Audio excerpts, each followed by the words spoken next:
म्हणू नको तू नाही झालं तर आमचं कसं तिलाच म्हणलं आई बी तमादात होते. पुन्हा ही आमची मुलगीसाठी मी 3 लाख रुपये ठेवलेले होते. 3 लाख रुपये बी जळाले, कपडा बी जळाला, काही राहिलं नाही, सगळं खतच झाले. आमची अशी अवस्था झाली की सगळी अवस्था बेकार झाली. पाहुणा आलेला होता गोपाळ करतो ते सध्या बाजा खाली होतं, त्याच्या बोकांनी दगड पडले, बाजा खाली होतं. आम्हाला बाहेर काढण्यासाठी सगळं नुकसान होऊन बसली.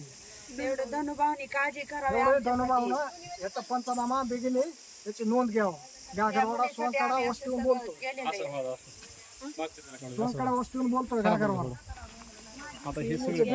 त्या बाजावर लेकरू होतं गाडीहून पडलेलं, त्याच्या अवघातानं आम्हाला धोका घडला. असं बाहेर घराच्या बाहेर निघलो की आमचं सगळं बाजूला कपडा सध्या आम्हाला कपडा लिहा सुद्धा राहिलेला नाही.